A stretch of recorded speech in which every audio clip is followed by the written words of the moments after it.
Le bloc répond présent. Le bloc répond présent. On est en mi-campagne électorale en ce moment au fédéral. Avec nous, le député sortant et candidat du Bloc québécois dans Saint-Jean, Claude Bachand. Bonjour à vous. Bonjour, M. Latour. La campagne s'est quand même assez distinguée dans la dernière semaine, je dirais. Il y a certaines prises d'opposition du côté des conservateurs qui les ont campés davantage vers la droite. On a eu l'impression que ça a rallumé un peu votre chef, parce qu'en début de campagne, je vous le dis sincèrement, j'ai l'impression que M. Duceppe était un peu amorphe, pour pas dire pas très enjoué par rapport à cette campagne électorale-là. Est-ce que ça l'a un peu sonné? Est-ce que ça a un peu réveillé le Bloc québécois? Ben, disons, on n'était pas tout à fait endormis non plus en début de campagne. On a sorti assez fort ici à Saint-Jean. M. Duceppe a sorti assez fort aussi, mais vous savez, une campagne électorale, surtout pour M. Duceppe, il en a fait plusieurs. Alors, c'est difficile des fois au départ. Et surtout que je trouve que le message du Parti conservateur avait frappé sur l'utilité du Bloc. Alors, je pense que là, les Québécois sont en train de découvrir finalement la vraie figure de Stephen Harper. Et c'est manifestement plus facile dans un contexte où on a le vent en poupe de foncer dans la campagne que quand on a le vent contraire à nous. Bon, il y a eu cette fameuse publicité du sénateur Fortier devant en fait, dans le comté de M. Duceppe, votre chef, tout récemment, qui revenait à dire, grosso modo, que le Bloc, ça avait coûté finalement beaucoup de millions de dollars depuis 1993 et que ça n'avait pas donné grand-chose au Québec. Vous répondez quoi à ces attaques-là? Bien, je réponds d'une part que c'est pas exact ce qu'ils ont dit. 338 millions, ce que ça coûte, si on aurait eu des députés libéraux ou conservateurs, ça aurait coûté le même montant. Maintenant, que M. Fortier vienne dire que ça n'a rien servi, ça, je trouve que c'est une atteinte à la démocratie, parce que les gens, dans une élection, ont le droit de choisir le candidat qu'ils veulent. Alors, s'ils ont choisi le Bloc québécois 6 fois ou 5 fois, on ne peut pas les reprocher. C'est à eux à décider. On est en démocratie quand même. Au niveau fédéral, est-ce que les Québécois sont confinés à vitam aeternam à élire des députés qui seront confinés dans l'opposition et qui n'aspireront jamais au pouvoir? Bien, ça dépend de ce que vous entendez par pouvoir. Est-ce que le pouvoir, est-ce qu'actuellement les 10 députés conservateurs du Québec rendent service au Québec? La réponse est non.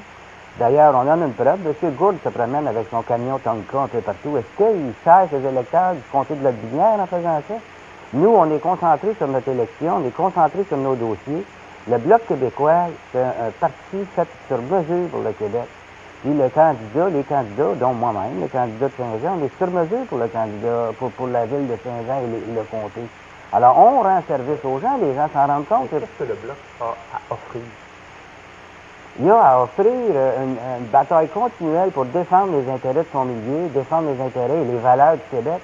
Mais on a rajouté valeur à intérêt maintenant, parce qu'on se rend compte que c'est une question de valeur aussi, de décider de mettre des jeunes enfants en prison à 14 ans. C'est contre les valeurs du Québec, ça. Et qui défend ça actuellement? C'est le Bloc québécois qui dit non, on ne peut pas accepter ça. Et si j'étais un candidat conservateur, est-ce que vous l'avez entendu? La candidate conservateur dénonçait le fait qu'on mette des enfants de 14 ans en prison ou qu'on les condamne à vie. On ne l'a pas entendu. Alors, c'est ça le vrai pouvoir pour les députés du Bloc. C'est vraiment de défendre les intérêts et les valeurs de ceux et celles qui le représentent. Et il y a juste le Bloc qui fait ça actuellement.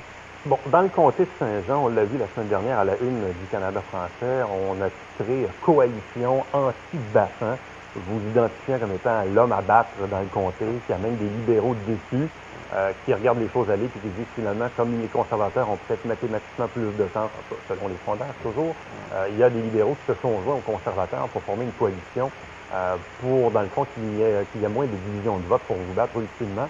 Vous voyez ça de quel œil quand vous avez regardé la une du journal la semaine dernière? Ça a été quoi votre réaction? Moi, j'ai trouvé que c'était une comédie burlesque, finalement. Je pense que M. Coury, qui était candidat pour les libéraux et les conservateurs, qui comparait les libéraux et les conservateurs comme étant du Pepsi et du Coke, là. C'était la même chose pour lui. Mais là, on a passé au stade suivant, la sélection ici. Là, ils ont mêlé le Pepsi et le Coke dans la même bouteille. Et puis ça fait certainement un goût douteux. Moi, je ne prendrai pas de ce breuvage-là, personnellement. Et je dois vous dire que nous, on continue notre campagne. C'est pas ça qui va nous arrêter. La plupart des gens qui sont dans cette coalition-là, d'ailleurs, ont été battus déjà. Et c'est pas sûr que s'ils donnent un mot d'ordre, que tout le monde va suivre ça à la lettre, là. Alors, c'est loin d'être un danger pour nous, ça.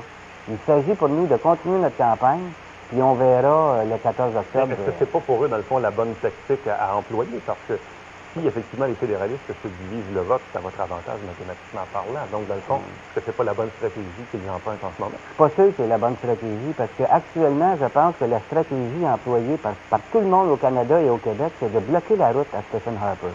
Et si vous voulez bloquer la route à Stephen Harper, à Saint-Jean comme au Québec, c'est pour le Bloc québécois qu'il faut voter. Alors, si ils veulent se lancer dans des...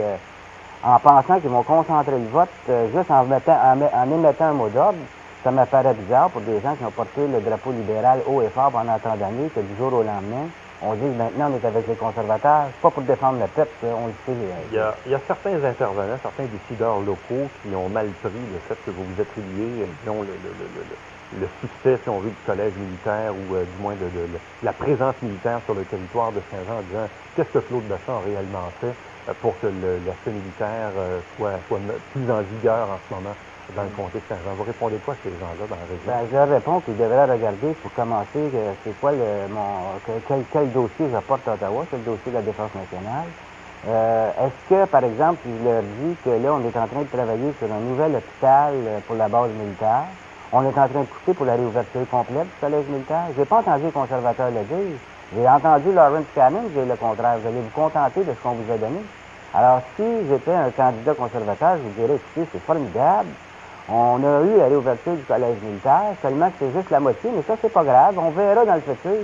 Moi, je dis pas on verra dans le futur. Je dis on veut immédiatement la réouverture complète du collège militaire. Puis, on veut aussi un hôpital à la base militaire.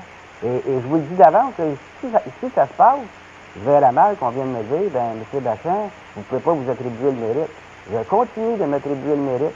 Et c'est uniquement Claude Bachand à Saint-Jean qui a poussé dans ce dossier-là, je vous le dis ici. Et si on a eu une ouverture partielle, on est content, mais on n'en restera pas là. On va aller plus loin.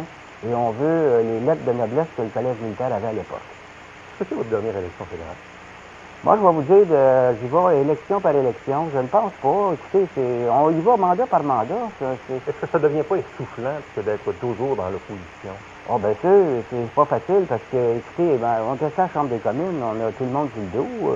Ça fait maintenant, il y a presque 15 ans, moi, que je dirais pas que je subis ça, mais que je le constate. Mais vous savez, quand on est élu avec des bonnes majorités, c'est qu'on est sur la bonne voie. Pour moi, c'est ça qui est important, c'est d'avoir la satisfaction de mes électeurs. Et j'espère qu'ils vont encore me le démontrer le 14 octobre. Bien, M. Bachand, nous, on va se revoir dans une dizaine de jours, donc quelques jours avant l'élection du mardi 14 octobre prochain. Encore bien du porte-à-porte?